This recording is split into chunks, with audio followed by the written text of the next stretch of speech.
अस्सलाम वालेकुम स्टूडेंट्स, कैसे हैं आप सब। So we are going to record norms discussion. और आई हर्ड यू से ऑल से कि नम्स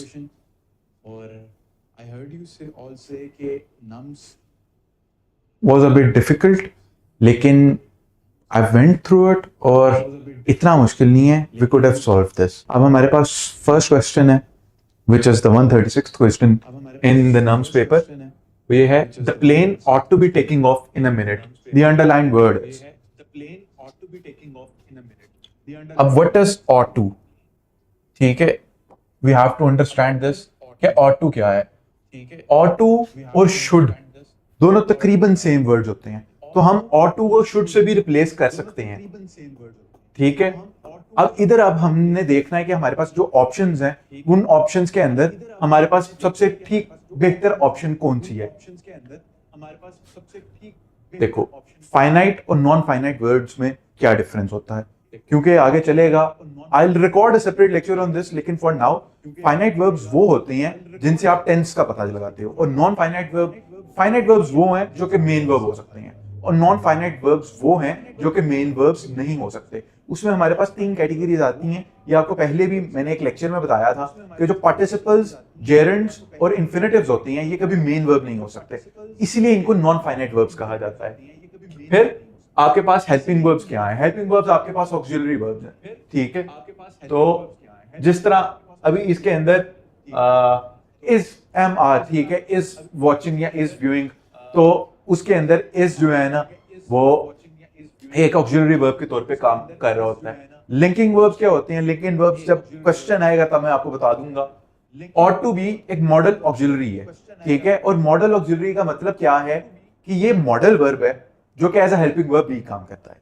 तो अब इस सेंटेंस के अंदर चूंकि तमाम मॉडल वर्ब्स किसी ना किसी तरह से एक ऑक्सिलरी वर्ब होती हैं, वो हेल्पिंग वर्ब्स हैं, लेकिन उसके बाद वो मॉडल वर्ब्स भी तो है ना, तो इसलिए जो अप्रोप्रिएट आंसर है इस क्वेश्चन का वो मॉडल ऑक्सिलरी होगा, जो कि हमारे पास बीट ऑप्शन है। वॉइस एको हो रही है? अब तो नहीं हो रही।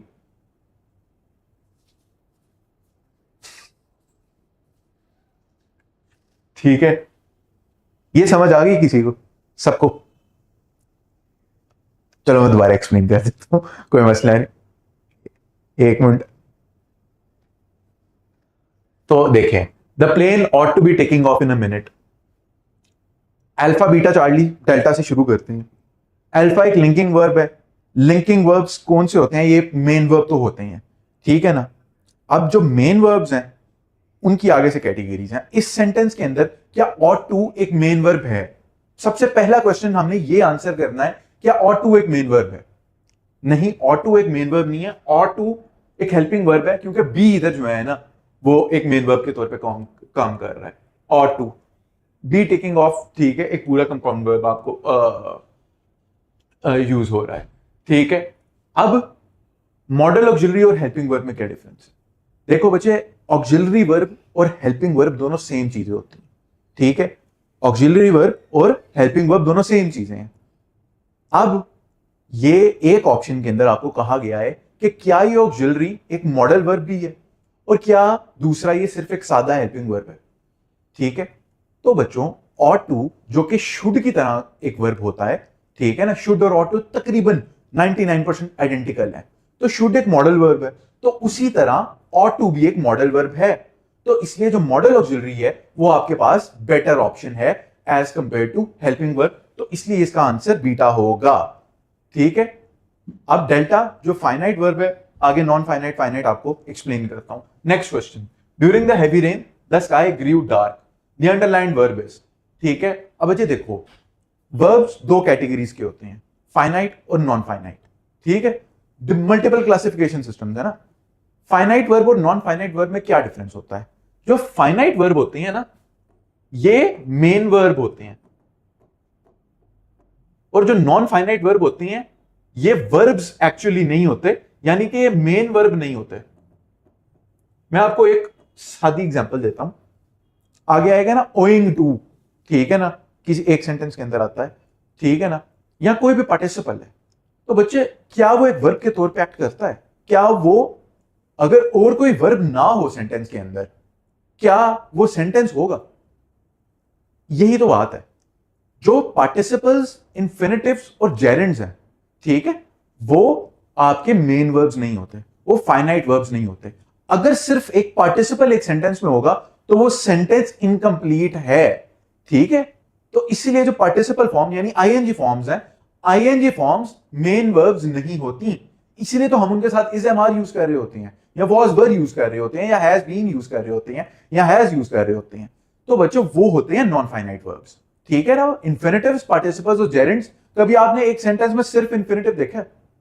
टू वर्क इज गुड कह लो, इसमें भी आपको इज चाहिए। तो टू वर्क इज गुड के अंदर इज एक फाइनाइट वर्ब है और टू वर्क एक नॉन फाइनाइट वर्ब है। तो इधर अब चूंकि इस पूरे के अंदर ड्यूरिंग, वैसे तो एक यार ड्यूरिंग तो हो नहीं सकता, प्रेपोजिशन है, खैर ये एक मेन वर्ब है, तो इसका मतलब ये नॉन फाइनाइट नहीं हो सकता, नॉन फाइनाइट निकल गया। अब बच्चे देखो, ट्रांजिटिव और डाई ट्रांजिटिव ये भी अगली मैं एक्सप्लेन करूंगा, लेकिन ट्रांजिटिव का मतलब है कि इसके पास कोई ऑब्जेक्ट होना चाहिए, ठीक है। डाई ट्रांजिटिव का मतलब होगा इसके पास दो ऑब्जेक्ट होने चाहिए। ग्रीव का कोई ऑब्जेक्ट है इधर? I want you to answer me, ठीक है। क्या ग्रीव का कोई ऑब्जेक्ट इधर है?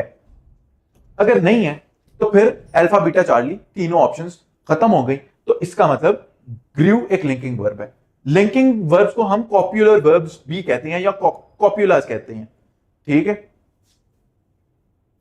फिर अगला है his courage brought him honour, the underlined verb. तो बच्चे देखो, डिस्कशन है इसलिए मैं आपको प्रॉपर एक्सप्लेन नहीं करूंगा, वो लेक्चर के अंदर एक्सप्लेन करूंगा। लेकिन ना इनट्रांजिटिव वर्ब होता है, इनट्रांजिटिव वर्ब सब्जेक्ट और वर्ब होता है, ठीक है। जो कॉप्युलर वर्ब होते हैं ना, कॉप्युलास जिनको हम कहते हैं, लिंकिंग वर्ब्स, लिंकिंग वर्ब कर लो, वो होते हैं सब्जेक्ट वर्ब कॉम्प्लीमेंट या एडवर्बियल, ठीक है। और ये सब्जेक्ट के लिए होते हैं, ठीक है ना। जो होते हैं ना ट्रांजिटिव, उनकी आगे से तीन टाइप्स होती हैं, मोनो, डाई और कॉम्प्लेक्स। जो मोनो है ना वो होते हैं सब्जेक्ट वर्ब ऑब्जेक्ट। अगर होता ना इधर हिज करेज ब्रॉट ऑनर, तो वो एक मोनो ट्रांजिटिव होता क्योंकि उसका ऑब्जेक्ट सिर्फ ऑनर होता। डाई ट्रांजिटिव का मतलब है सब्जेक्ट वर्ब ऑब्जेक्ट ऑब्जेक्ट, आपके पास इनडायरेक्ट ऑब्जेक्ट और डायरेक्ट ऑब्जेक्ट दोनों होंगे। तो his courage brought him honour, ठीक है ना, इसमें इनडायरेक्ट ऑब्जेक्ट भी है और डायरेक्ट ऑब्जेक्ट भी है, तो इसका मतलब ये एक डाई ट्रांजिटिव वर्ब है, बीटा ऑप्शन। कॉम्प्लेक्स का मतलब होता है सब्जेक्ट वर्ब ऑब्जेक्ट और फिर आपके पास एक कॉम्प्लीमेंट होगा या एडवर्बियल होगा, ठीक है ना। कॉम्प्लीमेंट या एडवर्बियल दोनों चीजें जो है ना,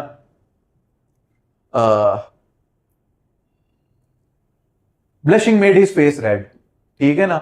तो ये जो है इसके अंदर जो रेड होगा वो एक कॉम्प्लीमेंट होगा, ठीक है ना। या तो ये आपके पास ना कॉम्प्लीमेंट है, तो ये कॉम्प्लेक्स ट्रांजिटिव होगा। अब अगला देखते हैं, the teacher assign the students an assignment to be completed during vacation. अब बच्चे देखो, एक ऑब्जेक्ट, दो ऑब्जेक्ट, आप मुझे बता दो अब कि इसका आंसर क्या है, ठीक है ना। एक इनडायरेक्ट ऑब्जेक्ट भी आपके पास आ गया और एक डायरेक्ट ऑब्जेक्ट भी आ गया, तो इसका आंसर क्या होगा आपके नजदीक, क्या होगा?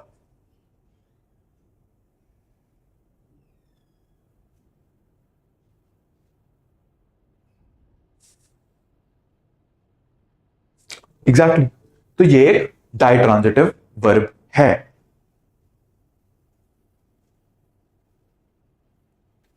फिर हमारा नेक्स्ट क्वेश्चन है, of two evils choose the less. तो बच्चे देखो, आपके पास ना दो तीन तरह से लेस यूज होता है, लेकिन लेस जब भी यूज होता है ना वो कंपैरिजन के अंदर ही यूज होता है। अब इधर आप लिटिल लेस लीस्ट हम इस तरह भी यूज करते हैं, हम लेस लेसर लीस्ट भी यूज कर लेते हैं, लेकिन जो लेस है वो इस केस के अंदर कंपैरेटिव है। आपको कैसे पता? क्यों? क्योंकि आपने ऑफ टू इविल्स यूज किया है इधर, ठीक है ना बच्चों। तो दो इविल्स के अंदर से, दो इविल्स का मतलब ऑब्वियसली ये है कि हम कंपैरिजन कर रहे हैं दो चीजों में, तो उन दो चीजों के कंपैरिजन के अंदर जो कम बुरी है ना, हम कह रहे हैं जो कम इविल है वो चूज करो आप, ठीक है ना। इसको बेहतर कर लो, इसलिए of two evils choose the less, ठीक है ना, लेस इविल। तो बच्चे ये आपके पास फिर एक कंपैरेटिव एडजेक्टिव के तौर पे आएगा। ठीक है, फिर अगला, are there any mango trees in this garden. ठीक है ना, तो बच्चे देखो, आप लोगों ने इंग्लिश पढ़ी है 3 माह 4 माह, ठीक है, और मैंने आपको बारहा ये चीज बताई है। ठीक है, तो बच्चे क्वांटिटी और नंबर में आपको क्या पता है? ठीक है ना, तो एनी मैंगो ट्रीज एक नंबर को रिप्रेजेंट कर रही है। ठीक है ना, तो इसलिए आप इधर क्या यूज करोगे? आप एक क्या यूज करोगे, मुझे बताओ तो सही। जो बच्चे कह रहे हैं ना कि इसका आंसर क्वांटिटी होगा, ठीक है, I was going through something, ठीक है, रैनन मार्टिन का पेज 27 है, उसके ऊपर ये एग्जैक्ट सेंटेंस है, तो इसका आंसर एडजेक्टिव ऑफ नंबर है। ठीक है, तो जिन्होंने क्वांटिटी लगाया उनका गलत हो गया, सॉरी टू से। ठीक है ना, exactly, because they are countable, तो that means that you can measure them in numbers basically। ठीक है, तो I gave you the reference, you can go and look it up। This is the very thing we want। The underlined verb is a emphasizing adjective। जब मैंने आपको adjectives का lecture दिया था ना, तो उसके अंदर if you go through, तो emphatic adjectives की मैंने बात की थी। emphasizing usually हम नहीं कहते, emphatic adjectives, उनके अंदर 2 ही adjectives आती हैं, very और on। ठीक है ना, और ये मैंने आपको स्लाइड्स के अंदर भी, दूसरी स्लाइड होगी मेरे ख्याल से, उसके अंदर आप देख लीजिएगा कि एम्फेटिक एडजेक्टिव्स के अंदर, एम्फसाइजिंग एडजेक्टिव्स के अंदर वेरी और ओन थे। ठीक है, तो वो 2 एडजेक्टिव्स हैं, तो इधर भी this is the very thing we want, यानी कि एम्फसाइज हो रहा है, यही वो चीज है जो हमें चाहिए। ठीक है, तो यही वो चीज है जो हमें चाहिए, एक एम्फसाइजिव एडजेक्टिव है इधर वेरी। फिर डोंट बी इन सच अ हरी। ठीक है ना, तो बच्चे ये क्या है? ठीक है, ये है एक डेमोन्स्ट्रेटिव एडजेक्टिव। ठीक है, डेमोन्स्ट्रेटिव एडजेक्टिव। अब देखो, सच इधर अब नंबर और क्वांटिटी तो निकल गए, क्योंकि इधर नंबर या क्वांटिटी की बात नहीं हो रही। ठीक है ना, ज्यादा क्वालिटी की बात होती होगी ना। डिस्ट्रीब्यूटिव ये हो नहीं सकता, क्योंकि हमें पता है कि डिस्ट्रीब्यूटिव कौन से एडजेक्टिव्स होते हैं जो कि किसी चीज में डिस्ट्रीब्यूट कर रहे हो, ईच एवरी, ये डिस्ट्रीब्यूटिव एडजेक्टिव्स होते हैं। डेमोन्स्ट्रेटिव एडजेक्टिव क्या है? दिस, दैट, दोज, सच, ऐसी हरी में नहीं जाना आपने। ठीक है ना, आप डेमोन्स्ट्रेट कर रहे हो कि डोंट बी इन सच अ हरी, इसका मतलब क्या है कि ऐसी हरी में नहीं जाना। ठीक है, तो ये डेमोन्स्ट्रेट कर रहा है किसी चीज को, तो इसलिए डेल्टा आपका आंसर है। Fill in the blank with the appropriate verb indicating past perfect continuous tense। he dashed home from work regularly since he joined। ठीक है, तो बच्चे देखो, पास्ट परफेक्ट कॉन्टिन्यूअस है ना, बीन प्लस वर्ब आईएनजी, ये तो हर कॉन्टिन्यूअस में होता है ना। तो अब पास्ट है, तो पास्ट का मतलब है कि हैड आ जाएगा। तो अब हैड बीन वाली ऑप्शन देख लो, हैड बीन वाली ऑप्शन बच्चे बीटा है। ये इस एमडी गैड का बायोकेमिस्ट्री फिजिक्स मिला के सबसे आसान सवाल है। क्या आप इससे, ये देखो बच्चे कह रहे हैं हैड बीन वर्किंग है नेक्स्ट का, उनको भी पता है इसका आंसर एक ही हो सकता है। ये सबसे आसान एमसीक्यू है पूरे नम्स का। ठीक है, ये मुफ्त के नंबर थे, मैं देख लेना, तो पास्ट परफेक्ट ही है ना। हाँ, all desire wealth and some acquire it,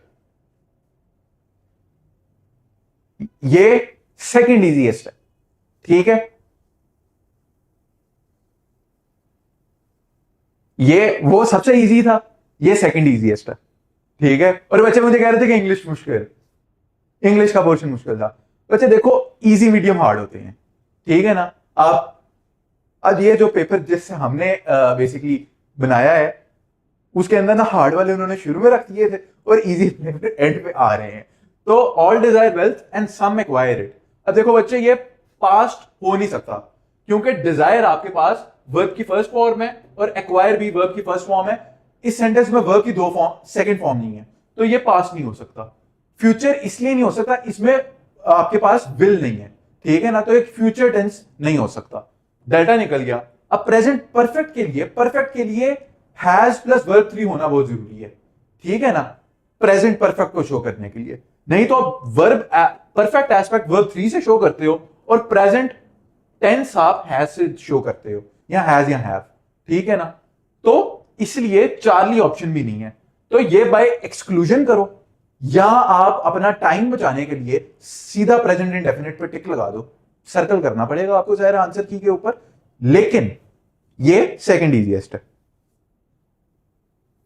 अगला, choose the incorrect sentence structure. मेरे से ना नम्स 2 दिन पहले ना एक बच्चे ने पूछा कि सर नम्स के लिए ना इंग्लिश के लिए ये सिलेबस है तो मैं क्या कर लूं, ठीक है। मैंने उसको कहा कि तुम छोड़ो सब कुछ, तुम ना सब्जेक्ट वर्ब एग्रीमेंट, ठीक है, वो रिवाइज कर लो, किसी अच्छी किताब से कर लो, मेरे लेक्चर से कर लो, कहीं से भी कर लो। सब्जेक्ट वर्ब एग्रीमेंट बहुत जरूरी है। और सब्जेक्ट वर्ब एग्रीमेंट का क्वेश्चन हमेशा लाजमी एमडी कैट में भी आएगा और नम्स में भी आता है, ठीक है। अब बच्चे देखो, the wages of sin is death, हमें पता ही सेंटेंस ठीक है, तो चार्ली ऑप्शन तो होगी ठीक। Fire and water do not agree, ये भी ठीक है, ये मेरे नम्स के अंदर भी आया था, ये ऑप्शन आई हुई थी। Justice as well as mercy allows it, justice singular है, एज वेल एज वाले वर्ड्स को हम काट देते हैं। बच्चों मैंने आपको यही चीज सिखाई है, जब भी along with, as well as, like, इस तरह के वर्ड्स आते हैं तो वो पोर्शन काट देना है, उसके बाद हमने देखना है। तो अलाउज इट सिंगुलर है, तो इसका मतलब ये भी ठीक है। पीछे रह जाता है आपके पास बीटा ऑप्शन। अब मैं एक्सप्लेन ना भी करूं बीटा को, बीटा आंसर है, लेकिन देख लेते हैं। इन हिम वाज सेंटर्ड, ठीक है, देयर लव एंड एम्बिशन। तो बच्चे लव और एम्बिशन दो डिफरेंट चीजें हैं जिनको हमने एंड के साथ कंबाइन कर दिया है। तो अब ये प्लूरल सब्जेक्ट है, एंड वाला सब्जेक्ट प्लूरल हो गया, तो हमने वॉज इधर यूज किया हुआ है, इसीलिए ये सेंटेंस गलत है, यहां वर आना चाहिए। तो इसलिए बीटा आपकी करेक्ट ऑप्शन है।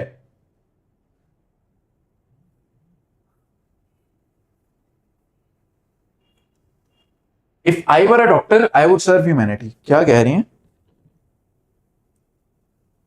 सर नम्स के पेपर में? एक मुझे देख लेने दो बच्चे, मेरे पास जो नम्स का पेपर पढ़ा है ना उसके अंदर अलाउज है, ठीक है। तो नम्स के पेपर में अलाउज था, तो इसलिए बीटा ऑप्शन इसकी ठीक है, इसलिए अल्फा ऑप्शन गलत है। फिर if I were a doctor I would serve humanity, ये थर्ड इजीएस्ट क्वेश्चन है, ठीक है। ये क्या है? ये नम्स का इंग्लिश, बायो, फिजिक्स, केमिस्ट्री मिला के थर्ड इजीएस्ट है, ठीक है ना। तो if I were a doctor I would serve humanity, मैंने आपको कंडीशनल्स पढ़ाए हुए हैं, ठीक है। इसको एक्सप्लेन करने की उस तरह से जरूरत नहीं।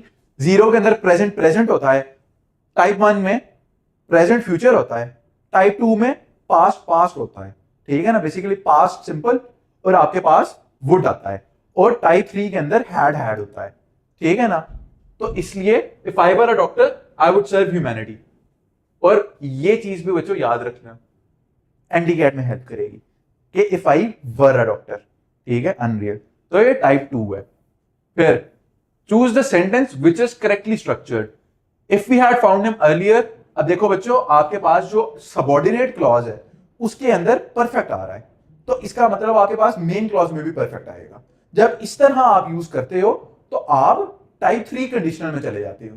टाइप 3 क्या होता है कि इफ प्लस हैड, ठीक है ना, तो वुड, ठीक है ना, वुड शुड कुड जो भी है, प्लस हैव, ठीक है ना,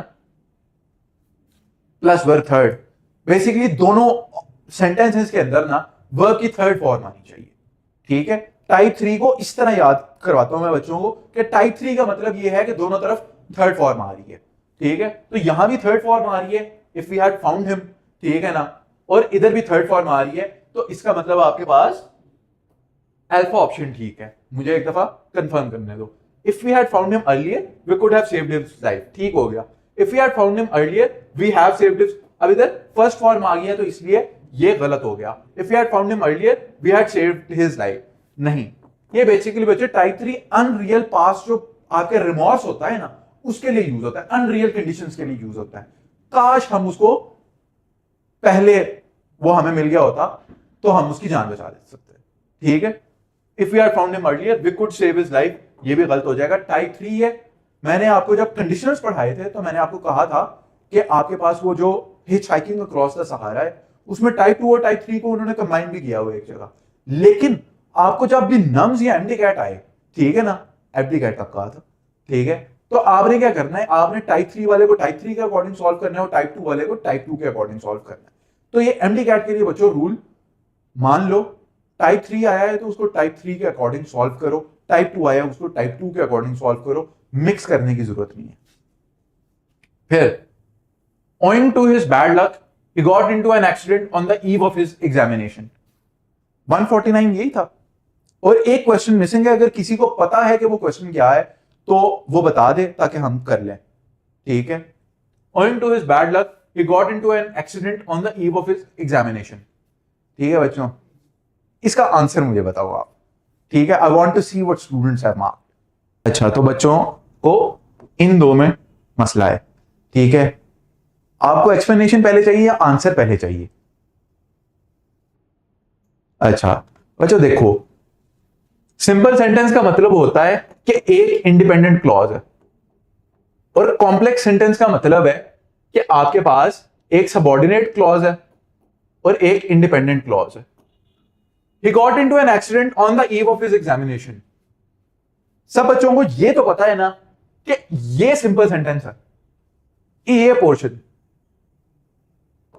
ये एक इंडिपेंडेंट क्लॉज है,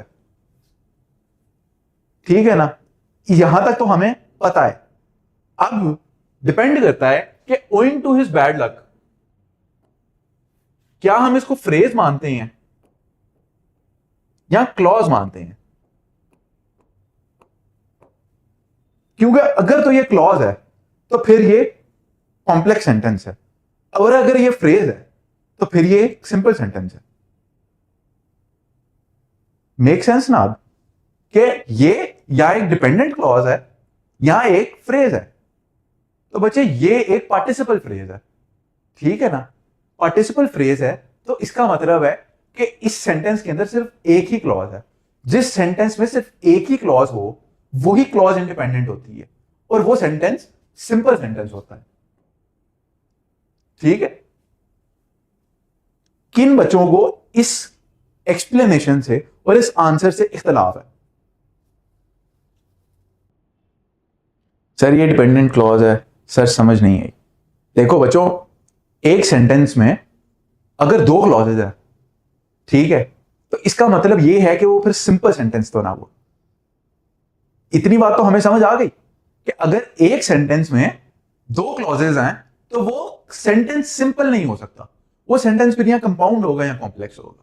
कंपाउंड कॉम्प्लेक्स भी नहीं हो सकता क्योंकि कंपाउंड कॉम्प्लेक्स में आपको दो से ज्यादा क्लॉजेस चाहिए होंगी। तो ये सेंटेंस, और चूंकि इधर कोई कोऑर्डिनेटिंग कंजंक्शन भी आपको नहीं नजर आ रहा, तो इसका मतलब ये हो गया कि एक ये कंपाउंड सेंटेंस नहीं है, ठीक है ना। हाँ, जिस सेंटेंस में एक डिपेंडेंट क्लॉज हो और एक इंडिपेंडेंट होता है वो कॉम्प्लेक्स होता है, लेकिन बच्चे ये क्लॉज नहीं है ना, ठीक है। अब मैं आपको बताता हूं इस सेंटेंस में मसला क्या है। अगर आप किसी रेफरेंस बुक इंग्लिश की देखेंगे ना, I can give you examples of reference books, ठीक है, उसके अंदर इस चीज को, जो पार्टिसिपल फ्रेजेस होती हैं ना, उनको क्लॉजेस के तौर पे भी कंसीडर किया जाता है। अगर आप गूगल करेंगे ना नॉन फाइनाइट क्लॉजेस, तो आपको नॉन फाइनाइट क्लॉजेस भी मिल जाएंगी जो कि कहती हैं कि ये क्लॉज है। लेकिन अनफॉर्चुनेटली एमडी कैट लेवल के ऊपर जो आपकी रेफरेंस बुक होती है ना, वो यूजुअली हम यूज करते हैं rain and Martin. Rain and Martin participle phrases को फ्रेजेस कहती है, लिहाजा वो इस सेंटेंस को सिंपल सेंटेंस कंस्ट्रक्ट करती है, ठीक है ना। तो इसका आंसर बीटा है, यानी सिंपल है। I can give you further references, ठीक है ना। तो बच्चे इसका आंसर बीटा है, क्योंकि पार्टिसिपल फ्रेज है तो इसका मतलब इस सेंटेंस में एक ही क्लॉज है। ये पोर्शन एक फ्रेज है और ये पोर्शन एक क्लॉज है, तो इसका मतलब इस सेंटेंस में एक इंडिपेंडेंट क्लॉज है। जिस सेंटेंस में एक ही क्लॉज हो वो होता ही सिंपल है। तो इसलिए ये क्वेश्चन आपके पास एक सिंपल सेंटेंस है, ये थे बच्चे 149 क्वेश्चंस, बेसिकली 14 क्वेश्चंस हैं। अगर किसी को 15th क्वेश्चन का पता है ना, तो वो देखो बच्चे, कंपाउंड कॉम्प्लेक्स वो होता है जिसके अंदर आपके पास सबऑर्डिनेटिंग कंजंक्शन और कोऑर्डिनेटिंग कंजंक्शन दोनों एक साथ आ जाते हैं, ठीक है ना। इसको कह सकती हैं कि इसको एक एग्जांपल बनाया हमने। He went to the supermarket and then went to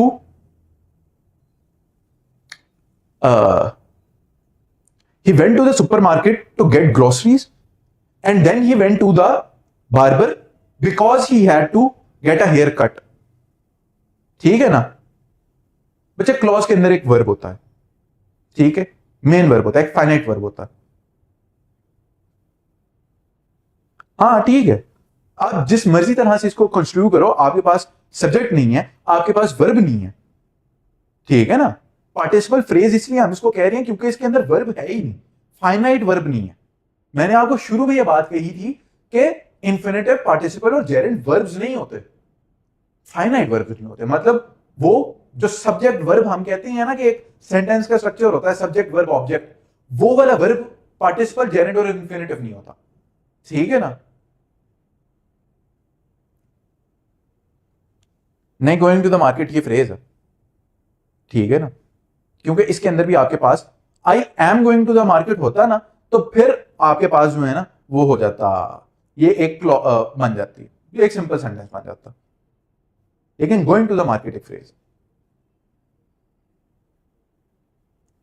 while going to the market, इसके साथ आप एक कंजंक्शन लगा दो तो वो एक क्लॉज बन जाएगा, बल्कि वो क्लॉज तब भी नहीं बनेगा, लेकिन एक एडवर्बियल क्लॉज आप उसको बना सकते हो, ठीक है ना, पूरे while going to the market को। तो बच्चे ये था discussion, we are short of one question, ठीक है ना। तो वो वन क्वेश्चन क्योंकि मुझे मिला नहीं, ठीक है ना, तो इसलिए हम क्या करेंगे कि अब इस डिस्कशन को वाइंड अप करेंगे। Thank you very much to all who attended, और this will be obviously published as well. तो आई होप कि इसके बाद you have gained something from this video जो कि हम MD-CAT के अंदर यूज कर सकते हैं।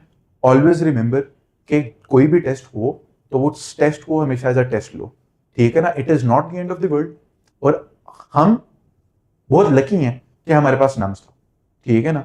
हमारे पास नम्स था तो इसलिए अब हम MD-CAT के लिए ज्यादा बेटर प्रिपेयर हो सकते हैं। और I can relate to my experience कि जब मैंने नम्स दिया था तो उस नम्स ने मेरे लिए जो कॉन्फिडेंस बनाया था वो मुझे MD-CAT में कैरी कर गया, ठीक है ना। और हमेशा याद रखोगे बच्चों, पेपर इजी आए मुश्किल आए, ठीक है ना, उन्हीं बच्चों को आता है, ठीक है, जिन्होंने मेहनत की होती है, और सब बच्चों को इक्वल पेपर आता है। जो नम्स मेरे साल में आया था 2020 में, ना उससे पहले ना उसके बाद उतना मुश्किल नम्स आया है इन टर्म्स ऑफ स्टेटिस्टिक्स, ठीक है ना। Only 40 students manage to get above 90%, I was one of them, ठीक है ना। लेकिन क्या इसका मतलब है कि नम्स की सीट्स कम हो गई? ये चीज हमेशा याद रखना कि अगर पेपर मुश्किल आए और कम लोगों के ज्यादा नंबर आए तो उसका मतलब है कि मेरिट ड्रॉप होगा। थोड़ी सी ना हम वो अपनी पाकिस्तानी थिंकिंग भी इसमें डाल लें, ठीक है। फाइनल टिप दे दें MD-CAT इंग्लिश की प्रिपरेशन के लिए, बच्चे अपनी वोकैबुलरी ठीक कर लो, ठीक है ना। नंबर 1 चीज, सब्जेक्ट वर्ब एग्रीमेंट ठीक कर लो। अगर आपके सब्जेक्ट वर्ब एग्रीमेंट, टेंसेस और वोकैबुलरी ठीक है ना, तो आप एक बहुत अच्छी पोजीशन में हो, क्योंकि सब्जेक्ट वर्ब एग्रीमेंट का मतलब यह है कि आपने नाउन भी अच्छे से कर लिया और वर्ब भी अच्छे से कर लिया, फिर पीछे से एडजेक्टिव, एडवर्ब और प्रोनाउन रह जाते हैं। और एक पंक्चुएशन का टॉपिक है, वो अच्छे से कर लेना, यू कैन डू इट, मतलब कि ना हर रोज एक एक टॉपिक करो तो सब चीजें हो जाएंगी, बाकी भी आपने सारे काम करने हैं, ठीक है ना। टेंसेस का लेक्चर भी है, सब्जेक्ट वर्ब एग्रीमेंट का भी है, और बाकी ये सब भी आपके अपलोड है, तो वो आप कर लेना, ठीक है। यार मेरे ज़माने में तो वो कैब 200 वर्ड्स थी, तो मैंने वहाँ से प्रिपेयर की थी। जो आपके लेक्चर्स हैं उसके अंदर जो वोकैबुलरी है वो ज़रूर करो, और जो वोकैब बिल्डर वाला ग्रुप है उसके अंदर जो हम वर्ड्स कर रहे हैं वो वर्ड्स पूरे कंप्लीट करो, तो इंशाल्लाह all of you will score maximum marks, ठीक है।